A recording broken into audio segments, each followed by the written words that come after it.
Hey guys, what's up? I'm Caitlin Marie and welcome to my YouTube channel. Can you say hi? Tell them what we're doing today. Okay, she doesn't want to talk. So today we are going to be pureeing some of baby Scarlett's food. I'm going to show you guys how we puree her food. We actually do it here at the house.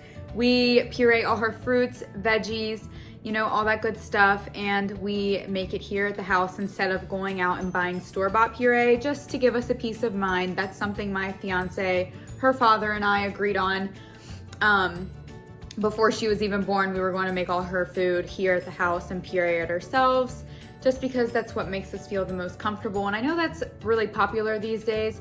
And I've had a lot of people actually reach out to me like, how do you do it? Like, what do you use? Like, how do you even do that? So I figured I'd make a YouTube video showing you guys how I do it personally. Some people may do it differently, and that's perfectly okay, but this is how we do it. This is how it's been working for us, and it's been working great for the past, oh my gosh, she's been being fed purees now ever since she was 4 months old. So it's been working well for a really long time, and she absolutely loves them.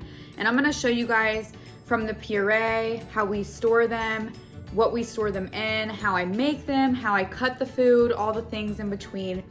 So yeah, and it's super easy, and yeah, should we get started?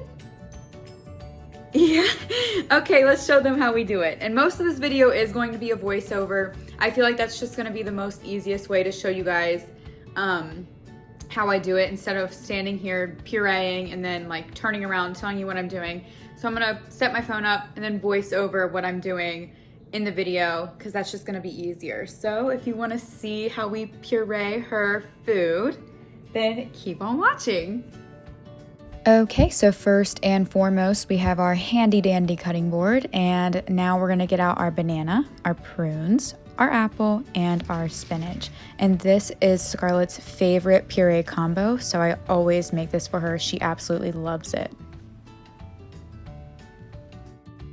Okay, so I went ahead and got out the Puree machine. I used the brand Grownsy, and the only thing I'm not too fond of this machine is that, one, it's extremely hard to clean. Like, you're about to see me wipe it down because there's a little bit of leftover puree from the last time I used it, which I clean this thing after every use.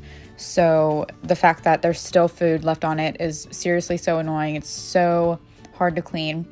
And another problem is that it's very loud. I don't know if that's typical for puree machines. It's just really loud when it blends. But other than that, it's pretty good. What we're about to do right now is we're prepping it for sterilization. You always want to make sure you sterilize your machine before you puree your baby's food, just to get rid of any bacteria and to make sure it's extra clean before you put the actual fruits and veggies or anything you're about to puree in the machine. And I believe it takes like 15 to 25 minutes to fully sterilize. So that's what we're about to do right here, right now.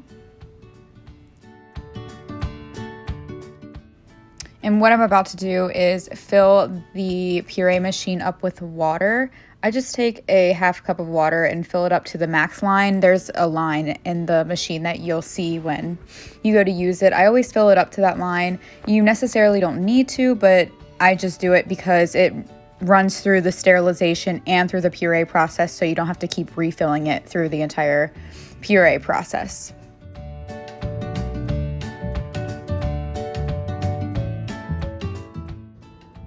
Okay, so we're gonna go ahead and prep our fruits and veggies.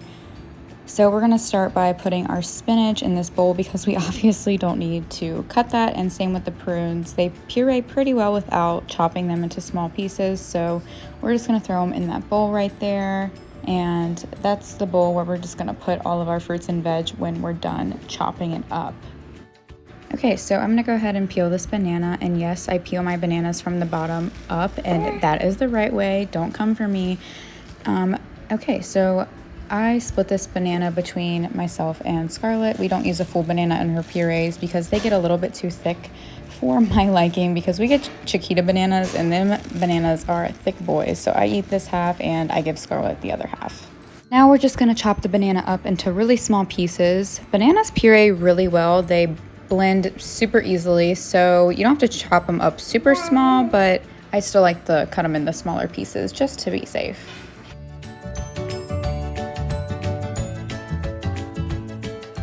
We're just gonna throw those in the bowl with everything else. Sorry if my tone of voice keeps changing throughout this video. I literally have to film multiple times throughout the day because either Scarlett's asleep or somebody's home doing something, and it's just been a mess, but we're doing what we can.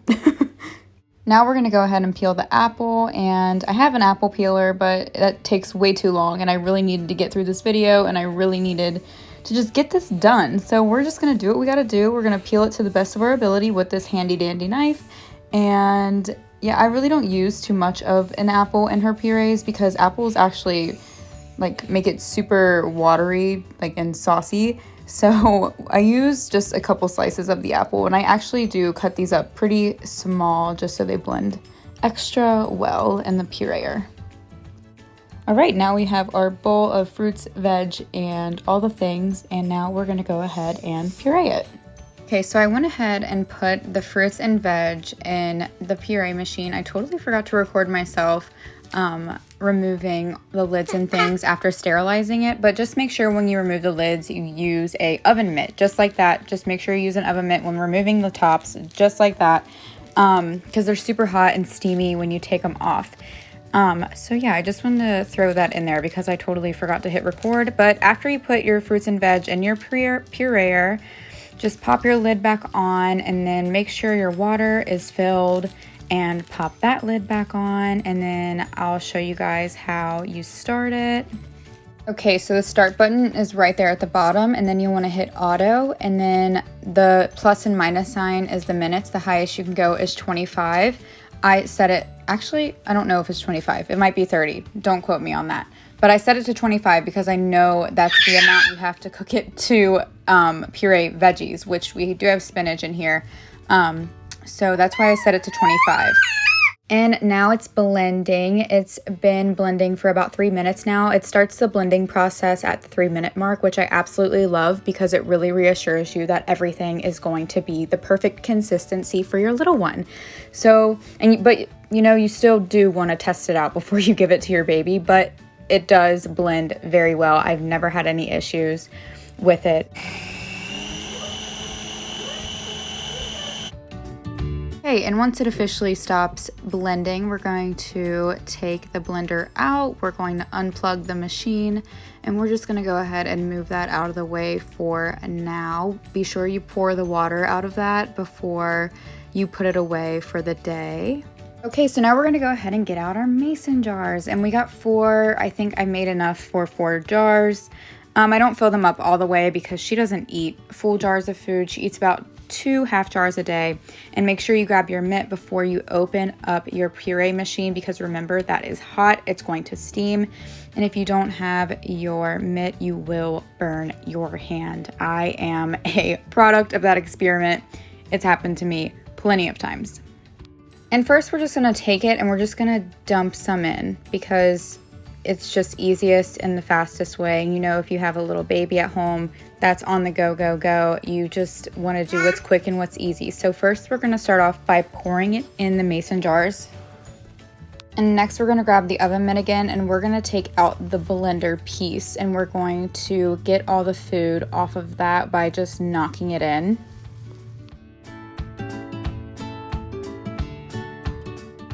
And the puree machine does come with this spoon, and it's really nice just to get and scrape the rest of your puree out of the blender.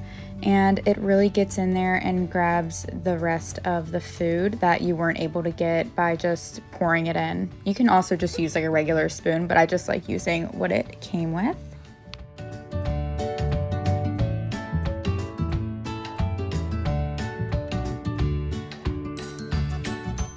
Next, I'm going to go ahead and label these jars. The mason jars came with the labels and the marker, which is really nice. So I'm just going to put the dates on them and then pop them in the freezer.